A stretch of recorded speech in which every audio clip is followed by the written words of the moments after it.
Inihahatod sa Indo kan Department of Environment and Natural Resources, Regional Office No. 5, ang programang Kapalibutan Ta at Tamanon Ta. Kapalibutan Ta at Tamanon Ta. Programang magtataonin informasyon asin kaaraman, manungod sa satuyang kapalibutan, asin sa mandato kan Department of Environment and Natural Resources. Kapalibutan Ta at Tamanon Ta. Ngunyan, ang sa Indong makakaibahan. Marhay na aga sa gabos na mga paraan tabay, mga kaimanwa, kamusta po kamo? Ako po si Joan Montecastro para sa programang Kapalibutan Ta at Tamanon Ta.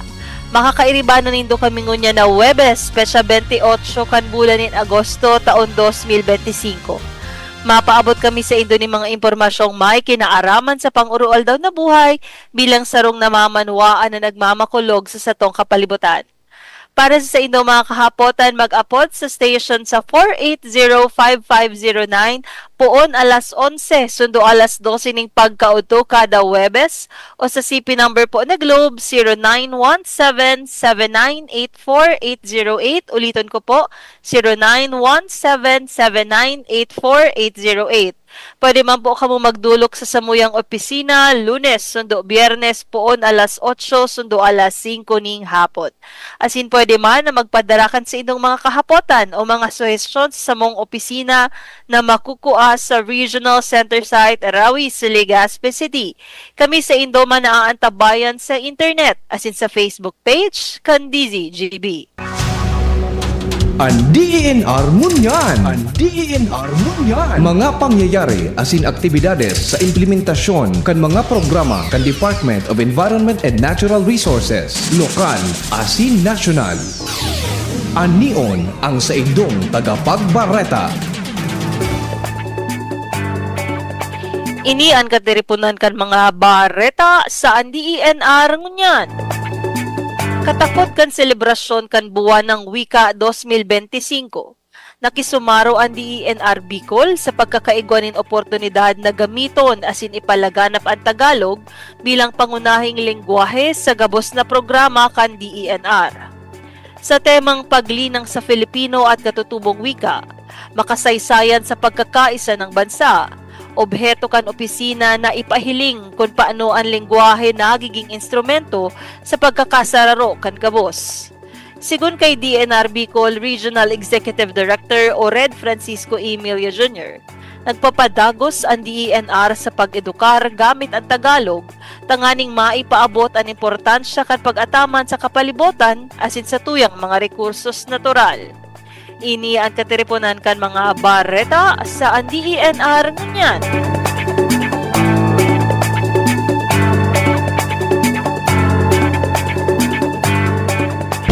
Kapalibutan ko, namumuktan ko. Kapalibutan ko, namumuktan ko.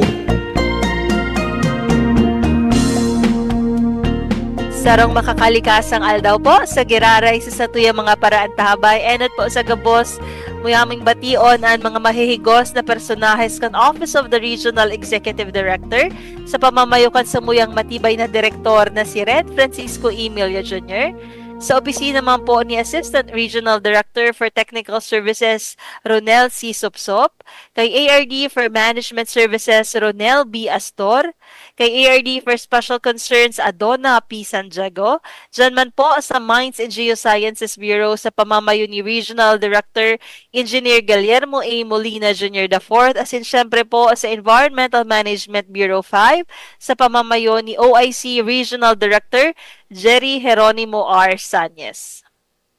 Marhay na aga man po sa mga naghihilingkan sa tuyang FB Live asin mga paradangog kan DZGB. Ang sato po na topic sa aldaw na ini tungkol sa hazardous waste. Ano ang mga ini? Asin paano ini nakakaapekto sa satong salud, kapalibutan asin komunidad. Representing po ang OIC Regional Director kan Environmental Management Bureau na si RD Jerry Jeronimo R. Sanyes MPA. Kaibahan ta po ang Senior Ecosystems Management Specialist na aram ko po midbid na nindo at pirmita siyang nakakaibahan digdi sa programa tang kapalibutan ta at amanan ta. Tangan ipong ipaliwanag sa to ang mga lay, mga polisiya asin mga konkretong lakdang po na pigsasagibo kan EMB manunungod sa hazardous waste. Good morning po, Ma'am Maria Grace Bedis. Good morning po. Maray na agaw sa gabos na nagdadangog as in naghihiling sa programa pong ini. So, Ma'am Grace, ang topic na po sa aldaw na iniiyos at pigaapod na hazardous waste. Paano po ba naiiba sa ordinaryong basura ining pigaapod tang hazardous waste? As in, nata po siya kaipuhang isigragar duman sa mga regular na basura kung nakakaapekto po ba siya sa satuyang salud, sa satuyang kapalibotan? Yes po. Ini pong mga hazardous waste na pigaapod ta. Actually po, dakol ka ini na mga na-generate o kaya nakukuata sa paggamit ta sa oro-aldaw na irigo din sa harong. Pero commonly, ining hazardous waste, minsan pag nadadangog ta ini, gari perming equated siya sa mga industrial facilities, mga production companies, mga planta, mga hospital, so araw kaiyan. Pero ang katunayan po kay ni, pakulang po ini dyan sa mga facilities na iyan na hihiling. Igo din po yan kay mga gamit na na-generate or kaya nakukuha sa mga sa tuyang harong. Halimbawa po, ini pong mga pundidong ilaw, pundidong baterya, ini pong mga pundidong utak. Ikaw palan kaya. Mga ano po, so mga ginamitan na po, alimbawa po sa mga ginamitan panglinig sa CR, so yan po, igwaki mga acid content or kaya basic content. So ini pong mga hazardous waste, kaya po ini pigaapod na hazardous ini po delikado. Igo po ini ki mga adverse effect o igo po ki mga bako magayo na epekto sa salud kan tao saka sa environment. So pwede pong kung halimbawa direktang na-expose sa mga waste na ini ang tao pwede pong makakuha siya ki hilang depende po sa klase kang waste. Igo din naman po ki waste na pag na-expose naman ang environment naman, nakadirekta ito sa environment, pwede po ining magtao naman ki epekto duman sa daga or kaya sa tubig or kaya sa paros, sa duros na pigahangos ta. So, ini po na mga naparos, daga, asin, tubig. Pag ini po naapektuhan, syempre po tao din po ang end user, ini di tao din po ang maaapektuhan. Kasi po, ini mga hazardous waste po, ini po sa pigaapod pwede po ning toxic, or halimbawa, pwede po siya makalason, maka-poison, pwede po ini makakauras kay cancer, or another characteristic po kayo, pwede po ining corrosive. Kung ang pH niya po less than 2 or above 12.5, pwede po ini makasulo kay skin. Pwede naman po ining ignitable. So, madali po ining mag-cause ki sulo. And pwede po ining reactive. Ito po sa mga klase ki basura na dahil tamang pig-aano, pwedeng mga mga reactive waste po. Kasi po, iyan, maski, dahil mo man iyan tigihiro, pero nag-introduce ka dyan kay paros, tubig, na talsikang kay tubig, pwede siyang mag-react, pwede pong sumabog. Kaya po, delikado po ini. So, saro po sa pwede pagpasehan kung hazardous ining waste na ini o bako. Pwede ta po may guidelines po kita kaan sa DAW 2013-22. So thank you Ma'am Grace. Ano na kikig ako nawara sa pirot ko kang mga iba't ibang klaseng basura, mga hazardous waste na pag-una ata sa mga sa industries lang palan o mga ospital bako sa nabo palan ito kasabay ining mga e-waste na arog ka itong mga pundidong ilaw, mga baterya, mga cellphones, ano po, kasabay pala Opo. siya sa mga hazardous waste. As in, pwede siyang magdara kihelang sa satuyang mga salud. Sabi ni Ma'am Grace, may manlain-lain na epekto ining mga hazardous waste. Arog ka itong kansero siya, pwedeng makakos sa tuya kihelang, as in corrosive. Pwede din siyang ignitable o nagkakaw sa kisulo, as in reactive na maski data pighero magkakaigo sa tuyang epekto. Ma'am Grace, narumduman ko ka ito. May texter kita na nag-apot na parang ngunyan baga permi kitang nawawaran ki mga kuryente, permi kitang nagba-brown out ano, tapos so parang mga lines kang kuryente na ano, parang tiga kahuyan, tiga kuan ki mga ano apod ka ito? Pag sa kuryente baga, so main line, So, wire o so transformer? yan, transformer. Igwa kitang arog ka yan na texter, Ma'am Grace, na ito da ang transformer kung may mga nakukuasinda duman na parang magagamit pa o pwedeng ipabakal. Delikado din po ba ini sa satuyang salud? Opo, kasi igwa po ki mga mga luma na transformer na igwa po ki toxic chemical. Ini po ang pig-apot ng polychlorinated biphenyls o mga PCBs. Ini po ang composition, saro sa composition kan so insulating fluid, so oil na nasa laog kan transformer. Dati po kaya pigagamit ini ta magayon po siyang insulating fluid. So, di siya basta-basta nagsasabog, di siya basta-basta nasusulo. Kaya lang, kang nangyari nga na itong sa Monsanto na contaminate sa saro duman na river, na find out duman na highly toxic pala ini. Kaya po, pinagbawal na po ini. Actually, ang mga arog ka itong insulating fluid, bawal na po ang importation niya, and dapat po, so kung igwaman po ng mga existing na mga pigagamit sa ngunyan, hanggang 2028 na lang po, base sa Stockholm Convention, dapat po, dainaki presensya kang PCBs sa tuyang palibot. Buong mundo po iyan. So may palugit na palan, ma'am, ang satuyang mga industriya o kung sisay pa na nagagamit kaining mga delikadong substances hanggang 2028 base digdi sa Stockholm Convention. Sabi mo, Ma'am Grace, igwang insulating fluid duman sa mga transformer. Kaya pag girumdum ta po, kung sisay man itong texter na naramduman kong nag-apot, sana po di na kita kaiyan magdot-dot aside sa magkakuryente pa po kita dyan. Delikado po iyan sa satuyang salud. So, Ma'am Grace, ano po ba ining tiga-apod na lay na Republic Act 6969? Okay, so ini pong Republic Act 6969, ini po ang batas na ang titulo po kay ni Toxic Substances and Hazardous and Nuclear Waste Control Act.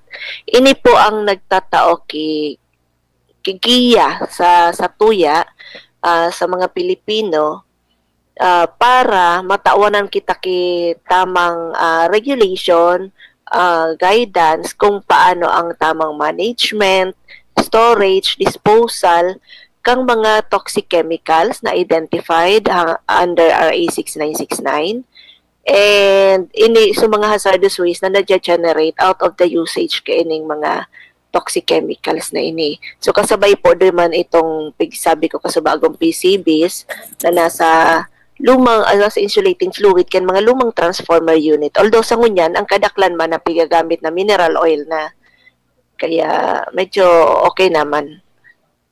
So nagta-transition na talaga kita from ining insulating fluids to mineral oil.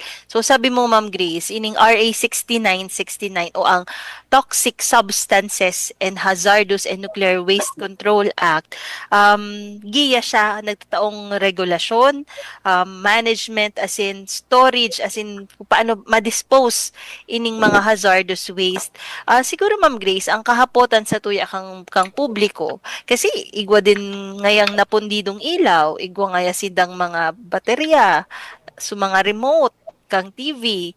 Minsan haphazard di ita naiisip na isegragar siya, tigtatapok duman sa general waste o day naisipan na i-dispose kimaray. Igwa po bang parang penalidad kapag kita nagbabalgar digdi sa RA 6969?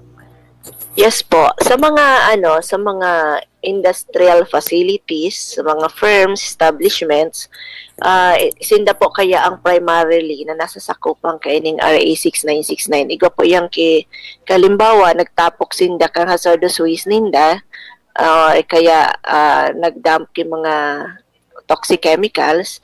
Igo pong penalidad. Ang penalidad po sa RA 6969 usually ranges from 10,000 to 50,000 per violation. So sa sarong violation po, pwede dyan makuhaan kinagkapirang mga provisions. So iyan, halimbawa, 50-50-50, araw kaya kung tulong nga so nahiling. Sarong instance yan, kung iba-ibang provisions kang RA 6969 tamaan ka ito, pwede siyang ma-charge 10,000 or to 50,000. Ganyan naman po sa mga individual na halimbawa mga residentes, pwede po ining ma-apply, malawag po garing siya duman sa RA 9003. Nakasabay po sa mga exemptions kang RA 6969, ito pong mga yung mga special waste na pig-aapod sa RA 9003 or sa Ecological Solid Waste Management Act. Kasi po kasabay sa exemption kang RA 6969 ang mga household. Pero po, bako gustong sabihin, naligtas na po sila. So sabi ko, malaog po iyan sa RA 9003 as special waste. Kaya, laog pa din po kung ano applicable penalties doon man po sa RA 9003, yun po ang ma-apply sa mga individual, sa mga residentes. So mainly, Ma'am Grace, nagdodraw pa lang kita kilain kapag industriya ang nasa sakupan kaining batas, as in iba din pag sa household kaipuhan ta siyang i-interconnect duman sa Solid Waste Management Acta o ining RA 9003, tama ba Ma'am Grace? As in, yes po. Digdi sa mga industriya, ang penalidad ta 10,000 pesos, sagkod 50,000 po kada violasyon. Yes So po. kung nakatulo ka mo, 150,000 na tulos ito. Pero sana Ma'am Grace, so epekto baga kang violation ninda, commensurate talaga digdi sa 50,000 o kung times 3, mas maray talaga na di magbalgar. Kasi I believe igwang mga pollution control officers, ang mga industries, siguro ma'am, ano ba ang papel kang EMB sa pag-oversee talaga kaining RA 6969? Actually po, kung hihilingon ta sa cycle niya, ang EMB nagre-regulate lang siya, nagtatao guidelines, nagtataong guidance, and nag-check, mo-monitor kang tamang management kaining mga chemicals and hazardous wastes. Kami talagang naka-embed duman sa cycle kasi dahil pwedeng darahon digdi sa opisina mi ang waste. Igwa po kayang mga tamang third party na nagta-transport, nagtitreat kaya ng mga hazardous waste na iyan. Pag-abot naman po sa chemicals, tigmo-monitor mi lang po sa tamang usage, tamang flow niya para ma-ensure na talagang pigagamit siya duman lang sa dapat na paggamitan. Bako po pala lagabos na chemicals kasakop sa RA 6969. May mga sangunyan 48 ang yaon sa listahan. So dakol din talaga pala na chemicals ang included digdi sa lay na ining RA 6969. As in sabi ni Ma'am Grace, ang role o ang papel kang Environmental Management Bureau iyo po ang guidance, technical guidance ano po as in regulasyon. And nabanggit mo Ma'am Grace, igwang mga third party na nagre-regulate o nagkokolekta kang basura. Today man agad talaga pwedeng darahon sa EMB. Like for example po, sarong ospital o sarong veterinary clinic, ang may mga syringe baga iyan Opo. kapag nag-handle ki bodily fluids o kung ano pang mga hazardous na naglalaog sa satuyang lawas na may pwedeng makakausa kihelang, ang nagkukolekta ka ini third party, tama ba Ma'am Grace, Yes na po. sinda mismo ang nagtitreat? Opo, may mga EMB registered po na third party na transporters and igwa din po na mga TSD facility or treatment storage and disposal facility. Pwede po ang sarong transporter, diretsyo na treater, depende po sa registration niya kung may kakayahan sinda. Pwede man po nalain ang transporter, dadarahon duman sa EMB registered man na treater. Dapat pala ma'am, registered o accredited kang EMB tangani na regular din ini na mga transporter and nagtitreat kaining mga basura na mga hazardous ano. Dikti po Ma'am Grace, 'di ba, igwa kitang batas and kita mga national government agencies nag-implement kita kang batas. How about po pakiki partner ta sa mga lokal na pamahalaan o mga lokal na gobyerno? Na-oversee ta din po ba ini mga ordinansa o mga polisiya? Kasi eventually, ang nasa grassroots po talaga ang makakahiling kaining mga nasa jurisdiction din kasi kang mga lokal na pamahalaan. Paano po ang pakikipagtabangan kang EMB sa mga lokal na pamahalaan? Igwa po kita iba-iba din na programa diyan. Alimbawa, so sa itong nakaaging 2022-2023, nagkaigwa po programa si UNIDO, nagsabay po, nag-intra po ang EMB5, duman po sa pag-aapod na i-waste to iwasto na project. So duwa po na LGUs ang pigtapta, Ligaspi and Tobacco para mag-join duman sa project.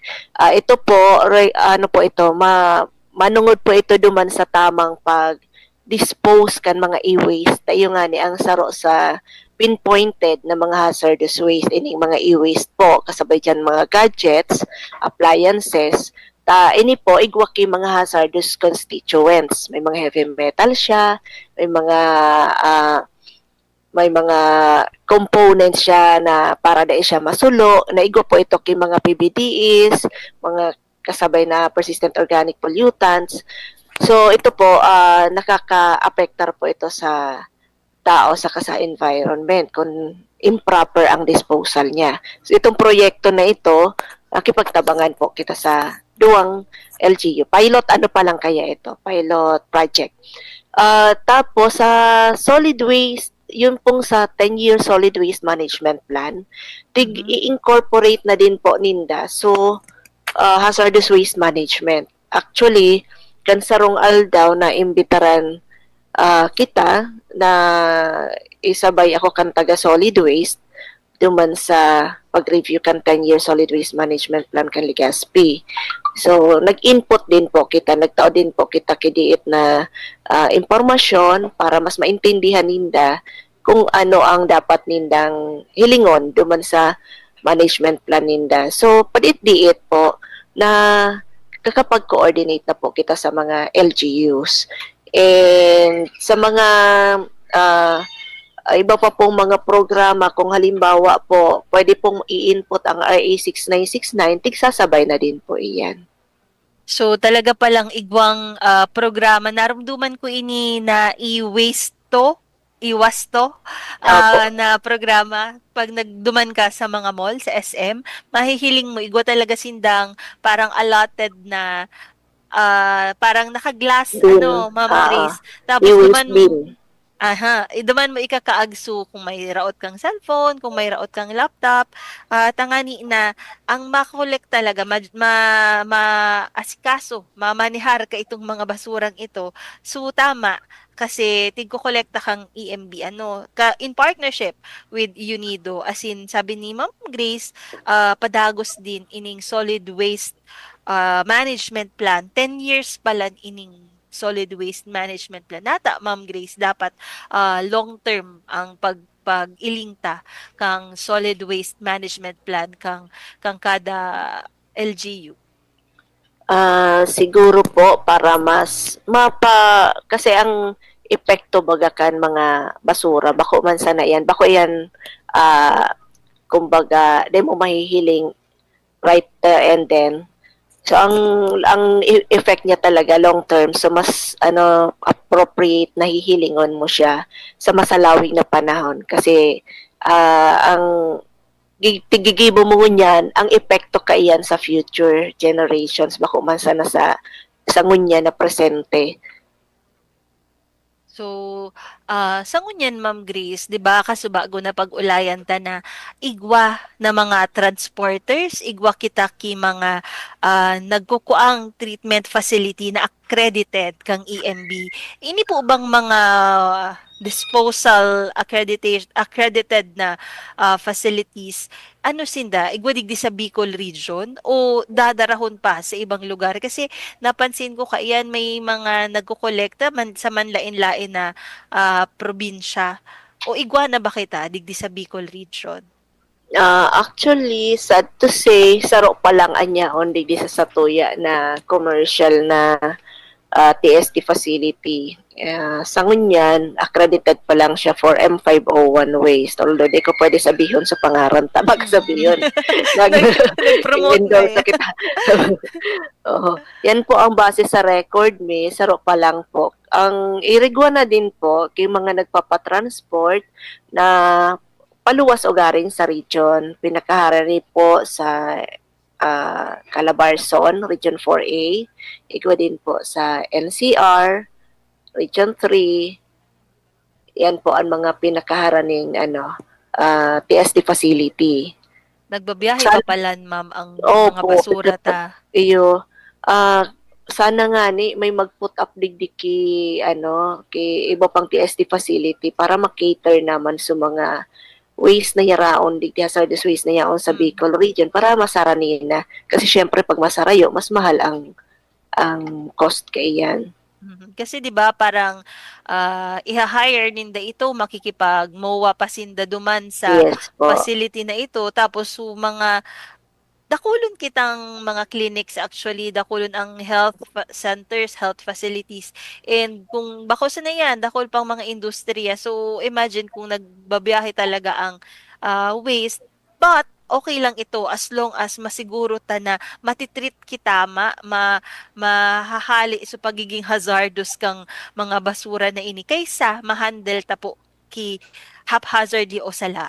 So, Ma'am Grace, siguro sa komunidad, ang mga nagdadangog sa tuya ngunyan, mga magurang, mga nasa komunidad na nagtataranom, igwang mga farm. Paano po ba ining mga pesticides, mga pintura, o mga pintura kung nagpipirintura sinda, ini po ba parte siya kang mga hazardous chemicals or okay lang din na ikakaagninda ito sa household disposal? Ini pong mga pintura, actually igwa po iyan, kasabay po yan sa may mga chemical control order, ang pipigaapod kitang CCO, ito po sa regulasyon, patakaran po iyan na nagtatao ki guidance kung paano ang tamang management kan may mga lead and lead compounds. So ini pong pintura, kadaklan po, igwa po iyan ki lead composition. Kasi po, ang chemical po na lead, nakakapatingkad po siya kang kolor. Kaya po, igwa po ang mga pintura. Although sa ngunyan po, binabaan naman sa concentration. Dati halang kawon, ngunyan pig maintaining ninda sa less than 90 ppm, pero ang standard ta po kayan 1 kay arayoon pagiraray. Ini pong mga bakante or empty cans, kaining mga pintura, considered po iyan as hazardous waste kasi nga po ang nilaog dyan, may lead composition. So kung itatapok po iyan, dapat po nakasegregate po siya para po aram kan makolekta na isasabay po siya duman sa special waste. Kairiba na din po kan mga bombilya, mga baterya. And ini pong mga fertilizers and pesticides, actually, depende sa composition. So, ang pinaka nagre-regulate kan mga fertilizers and pesticides, si FPA under the Department of Agriculture. So, kung identified po ni FPA na may hazardous constituent po siya, malaog po siya sa hazardous waste, so mga kinaganan po ka ito, parehas po kan mga kinagan kan pintura, dahil din po pwedeng ihalo lang sa ordinaryong basura. So, nakasegregate din po siya dapat as special waste. Arog palan ka ini ang treatment kang mga pintura kasi actually naagihan ko su mga houses sa muyang subdivision dakol din ang nagpapapintura. So nahihiling ta na dapat ang disposal kang mga basyo po kang pintura pati iyan included sa hazardous waste. Pero ma'am, ano palan siya? Ano ang standard is one tama. Pero ngunyan tiga-allow ta na ang less than 90 ppm. Medyo arayo sa numero. Opo, Pero alam sabi ko pa ta baga, din. Pwede pa din pwedeng. ang numero baga talaga daan. Numbers will not lie. Pero Opo. dapat maasigurar ta ini na standard na igwa kita sa mga CCOs as in mga lead and lead compound. Sabi Opo, ni piga monitor na din po yung mga factory, mga manufacturer kaining pintura para ma-maintain na itong composition. Although igwa na din ki mga lead-free na mga pintura. kaso baka mas mahal siya, ma'am. Iyo ba? Medyo mas mahal talaga. Mas Pero may presyo siya. ano man, safer sa satuyang salud. And ito Oo. naman, ma'am, na mga pesticides, jurisdiction din pala iyan kang Department of Agriculture. Pero maski sa Department of Agriculture siya, just the same, itong mga waste duman, malaog pa din siya sa hazardous waste. Ano, Yes po. tama ba? Opo. So siguro, saro pang mga concern kan sa tuyang mga mamamayan sa tuyang sa community kapag may nahiling sinda na mga nagtatapok na mga waste o toxic waste sa ilog, sa dagat, kung saan pa, o may nagsusulo, usually Ma'am Grace, ang problema talaga sa komunidad, sa mga nagsusulo, tapos nababataan sa linabahan. Saan po ba sinda dapat madulok? Madulok po ba sinda sa EMB o madulok sinda sa lokal na gobyerno? Kung ano po, sa lokal na gobyerno ang inot po kay yan, kuyan po, kung individual ang concern, kung individual po ang halimbawa residente sa ano po yan, sa barangay or kaya sa LGU. Pero kung halimbawa po ang concern po is facility or kaya industry, mga plant or establishment, pwede po yan sa EMB na. Kasi po, yun po, regulated na po ito. Pag ano po kaya individual na residente, lalaw po siya sa 9003. Sige, na talagang dapat ma-define ta kung ano ang law o ang lay na nagre-regulate duman sa mga problema ta din sa pang-oral daw na buhay. So, Ma'am Opo. Grace, actually, ngunyan, grabe na din ang pag-uran, minsan, grabe din ang pag-init, hindi gaapod tang climate change. As in, nagkakaigo din kitang urbanization, as in industrialization. Dikti po sa mga pagbabago kang sa tuyang mundo kasi nagkakaigwang urbanization and industrialization ang pamamahala po ba kang mga hazardous waste naapektuhan man kaini may epekto po ba ini sa mga tigagibot ang unyan lalong-lalo na sa climate change? Yes po, lalo na po itong sa mga pig-aapot na pong ozone depleting substances. Ini po sa mga classic coolants and refrigerants na nakukuata po gamit po ining gas duman sa mga aircon, ref. So pig-aapot po bagay na commonly known iyan na freon. Mhm. So iyan po sa mga gaseous na ini po nakakaraot yan ozone layer. So pag naraot ang ozone layer, siyempre so ultraviolet radiation direkta sa to. Igo din po kay alternatives na pigtao, ini pong hydrofluorocarbons or HFCs, ini naman po dahil naman siya nakakaapekto sa ozone layer. Pero ini naman po nakakapag-contribute sa pag-init kang kinaban. So ito pag-iapot ng mga greenhouse gases, halangkaw po ang global warming potential niya. Kaya po, kung ini po mapapabayaan lalo na permi pag mainit, baga talagang mainiton. Mhm. So, uso na talaga ngunyan ang aircon. Kaya ito, pag may aircon ka, mayaman ka. Pero ngunyan, pwedeng maski mga ordinaryong tao, pwede na magkaigwa ng aircon. Affordable na siya. Kaya, kung halimbawa, syempre, lalo na kung baraton, madali man din maraot, kaya puhan, mamantener tapo yung kitama, na kung magpapaay, or kaya dapat po, ma-maintain baga iyan. Every 6 months papalinigan mo para masiguro mo na dahil siya nagsasangaw. Ang epekto ka ito duman sa pag nagsangaw so itong coolants and refrigerants niya. Ito po ang pwede maka-apekto sa ozone layer o kaya pwede maka-contribute sa global warming. And then, syempre po, pag mga hazardous waste, bawal na bawal po iyan suluon. Kung isusulo po iyan, igo po iyan ng mga kondisyones na dapat na mamita. May mga treatment facility talaga na burn technologies ang piga-apply ninda. Mhm.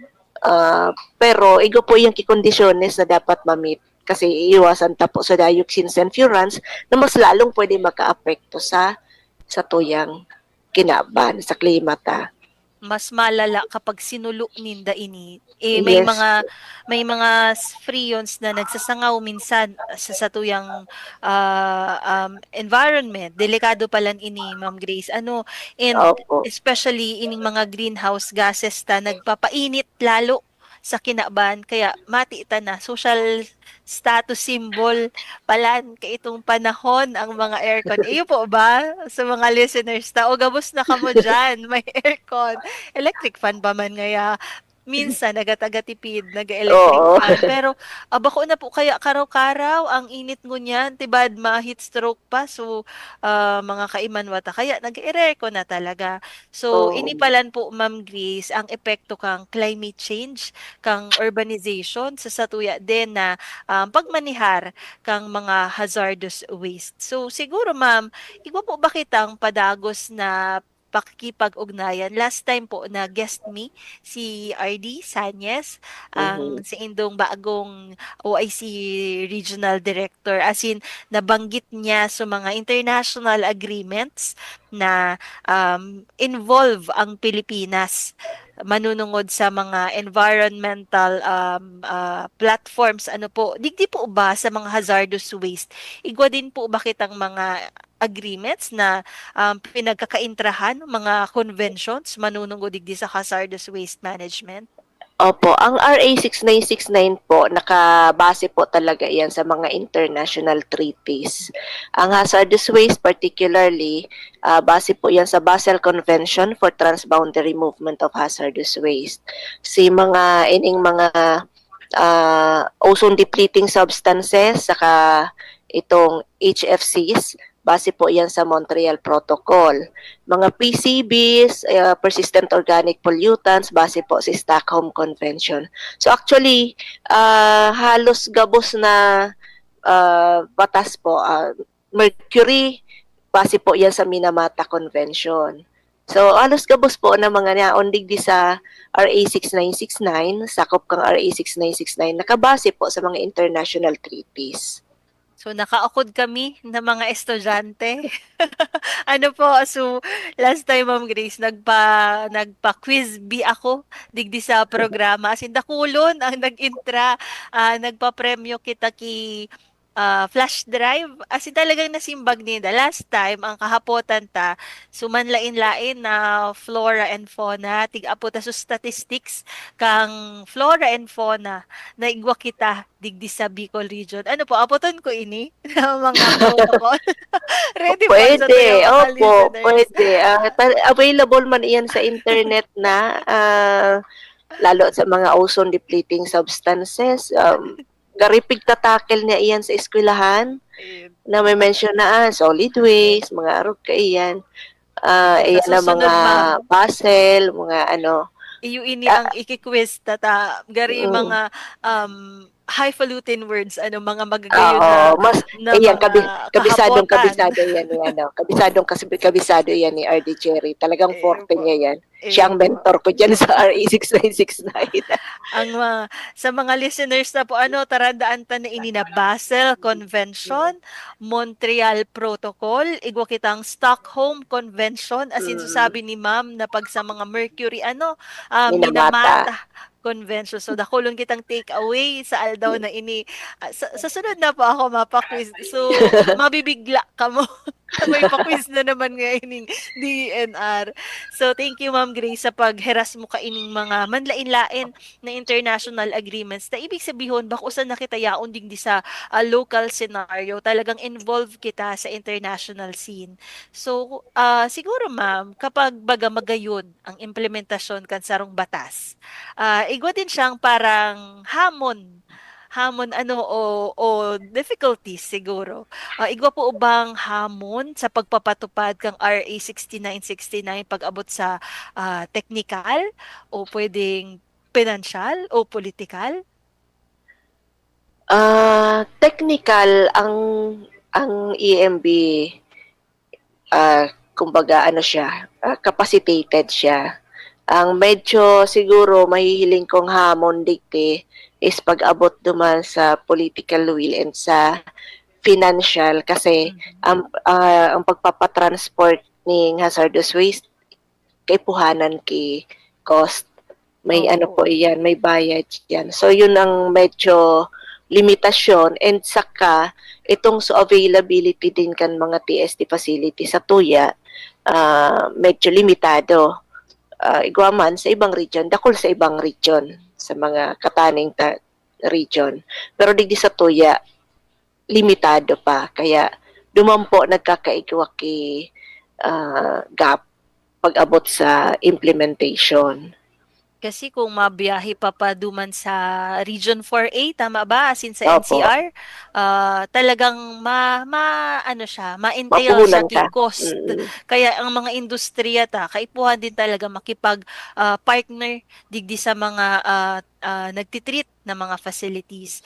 So, iyo palan ini po ang hamon kang RA 6969. Pero siguro, aram mo Ma'am Grace, di man baga kasi kita nagpupundo, we always have a thirst for knowledge. Ano, nagkakaigwa po ba kipadagos na pag-adal, pag-research, o pagmukna, pag-improve kaining mga hazardous waste management system ta sa satuyang nasyon? Yes po. Actually po, saro sa mga major na policies kang RA 6969 is ito pong continuous po ang pag-study sa mga chemicals and chemical substances and ini pong mga characteristics, ang hazardous waste, kada chemical and chemical substance po kaya maski magturugang iyan o magpirinsan, iba-iba pa din po ang characteristics kaiyan. So pag iba characteristic, iba din po ang agigibuho na management dyan. So diretso po, continuous po ang pag-aadal dyan. And igwa din po alimbawa po may mga bagong chemical, iba-iba po baga igwa mga naglalaog na bago naman ng mga chemical. Kung halimbawa day po yan sa existing tang listahan, igwa po kita kipiga-upload na database kamgabo sa chemical and chemical substance na nagsisirculate dito sa Pilipinas, so pig-produce, pig-import, ang pag-upload ta pong Philippine Inventory of Chemical and Chemical Substance. Kung day pa po duman, so ma-study naman po kayo, ma-research naman, through pre-manufacture and pre-importation notification para maaraman kung itong chemical na ito may adverse effect sa human health or sa environment. So kung halimbawa igwa, maka-classify siya as toxic. Talagang padagos ang pag-adal Opo, pwede sa magpundo. mga hazardous waste kasi nagkakaigwa din iniki mga improvement o kung anong mga mutation ba ang apod diyan naglalala minsan ang Iba-iba din ang factors na mm, pwede maka-apekto. Kaya kaipuhan talaga i-adapt mo duman sa present, sa current condition.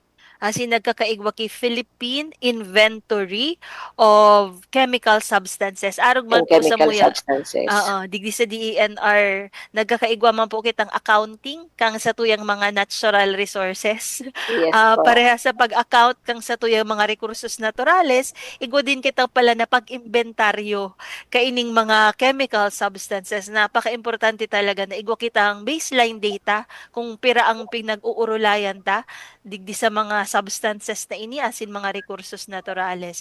So siguro Ma'am Grace, aram ta na su local scene, aram ta na din su partisipasyon ta sa mga international conventions. Pero kung hihilingon ta po, siguro ang kahapotan tangunyan, naihain na po ang Bicol region sa compliance ta as in readiness sa hazardous waste management. Maaram na po ba kita na mga Bicolano? Compliant po ba kita? Ready po ba kita sa mga hamon kang hazardous waste management? So far, so kung ikukumpara ta sa dating sitwasyon, mas dakula na po ang improvement kan Bicol region. Dakol na po. Dahil lang ako makatao kay eksaktong figures sa ngunyan, di ako kikapot na data. Pero kung kaninot, ang nakaregister lang sa hazardous waste generator registration, mga 500 lang siguro, mga arog kaiyan. Ngunyan, siguro, mga 700 or 800 plus mga arog kaiyan. Basta dakol na po siya. Di ko lang sure kung nasa 1,000 na nga ni. Sa kakaito, ang hospitals ang nakaregister sa mga darakula lang. Pero ngunyan, pati mga lying in, mga dental clinics, irigwa na po kay mga nakaregister dyan. And sa mga industries, halos pati nga ni mga establishments, mga buildings, na monitor na po iyan, na check ta na. So, naghahalangkaw naman po ang compliances. And although sa violations, igwa pa rin po kita kinakako ang mga violations kada pag-inspection. Dahil naman po iyan siguro, kumbaga natural na iyan sa pero sana ang hagad mi sa mga industry, sa mga firms, sa mga establishments, sa mga institutions, pati mga eskwelahan ngunyan, dakol na din ang nakaregister. Dati na masyado. Halos na ingani ka ito. Pero ngunyan, naka-register na sinda. And sana ay mas i-deepen pa ninda so pagkaintindi ninda sa environmental laws para mas mapakaray ninda ang compliance. And ang pinaka-purpose naman kasi kaining mga environmental laws is maproteksyonan ta ang satuyang environment. Kaya mas magayon po na mas nagko-comply sinda. Good news ining tigheras mo sa muya, Ma'am Grace, na mahihiling ta pala na kaito sa mga hospitals ang listed, ang nakaregister, pero ngunyan, pati mga clinics, lying-ins, mga dental institutions, kasi gabos man ini naggagamit ki mga syringes, igwas indang direct contact sa mga bodily fluids, may mga dugo, o dapat talagang ma-regulate, mabantayan. As in, pati po pala ining mga eskwelahan, mga industriya involved na, aram na. So, kung iilingon ta ang Bicol Region's compliance and readiness, kumbaga makusog na siya. And this is a plus, this is a good thing po na maihiras kang Environmental Management Bureau. So, siguro Ma'am Grace, ihapot ko na lang si imo kung ano ang si imong agyat sa satuyang mga mamamayan, agyat sa publiko, kung paano po sinda makakatabang sa indong opisina, lalong-lalo na digdi sa pagmanihar kang mga hazardous waste na igwa kita. Okay po, thank you. I-add ko lang po duman sa compliances, bako lang po sa nag-register sin dakol na din po ang nagpapatransport kay mga hazardous waste. Ngunyan po para sa satuyan mga nagdadangog sa mga residente sa mga yaon po diyan na mas magayon po and mas kaipuhanan mi po ang sa indong tabang pag-abot digdi sa tamang management kasi dai mi man po iyan mababantayan 24 oras. Kamo po ang mas nakakahiling kung ano sa mga nangyayari sa palibot. Importante po na naiintindihan nindo kung ano ang hazard or kung ano ang risk kaining mga hazardous wastes na ininayaon dyan. Pag dai po ini na i-manage kitama. Lalong-lalo na po kung nasa harong, bilang magurang, dapat po siguro, mas kita ang nagtataong giya sa satuyang mga aki na maaraman ninda na ini, dahil pwedeng gibuhon, dahil pwedeng ihalo, dapat talaga, pag ini ang nahiling nindo, dapat ikaag ini, nakasegregate ini, dahil igwaki mga bako magayon na epekto sa tao sa kasi environment ining mga klasik basura na ini. And sa mga pwede naman makipagtabangan sa mga barangay officials, sa mga LGUs para po mas madakula ang malawak ang pag-comply ta kaining mga batas na ini. Ini po para sa ikakarahay taman po gabos. So, thank you very much, Ma'am Grace. Dakulon akong naukudan ng mga bagong information. Maski permi ko ining nagi-guest si Ma'am Grace every time. Igwa pa din akong take away na nakukuahali sa iya. And tama si Ma'am Grace, kita ang magiya sa mga kapamilya ta, sa mga kaakian. Takita po baga, gururang na kita. Dapat aram ta na ang tama sa sala. And ining mga naukudan ta, lalong-lalo na manunungod sa hazardous waste, sana po mai-apply ta sa pang-oral daw na buhay. Ma'am Grace, igwa ka po bang gustong i-shout out? Sa shout out sa mga pag-iriba ko na perming nakasuporta saka sa mga sa mga paradangog na sana po kung ano man po ang nadadangog ninto digdi na uukudan sa mga programang araw kaini, sana po isabuhay ta para magkaigwa man po ki improvement na mas maray na improvement sa environment para man po ini sa future generation. Yan. As in, shout out naman po ang sa imong mentor na si EMB Regional Director Jerry Geronimo R. Sanyes. Maraming salamat po sa pagpa-unlock kan sa muyang imbitasyon na maka-guest po kamo digdi sa kapalibutan ta at amanon ta. As in, shout out ko man, Ma'am Grace, ang sa kuyang kairibahan na si Judy Kambal, ang bulan pong ini ang sayang birthday month. Nailing ko po pag-agi niya kasubago may dara siyang pizza. Happy birthday po, birthday month ni Judy. Sa pong kairibahan mi digdi sa RSIG sa satuyang opisina na information arm kang DENR. So Ma'am Grace, maugmahon po ako na ika ang guest sa aldaw na ini. Aram ko biglaan pero ang impormasyon mo nag-uumapaw. As in, syempre po sa liderato man kan samuyang matibay asin maigos na Regional Executive Director na si Red Francisco Emilia Jr. Ako po si Joanne Montecastro, asin ini po ang satuyang naging programa Kapalibutan ta at Amanon ta. Sa indong nahinanyog ang programang Kapalibutan ta at Amanon ta. Kapalibutan ta at Amanon ta. Diyos mabalos sa indong pag-antabay.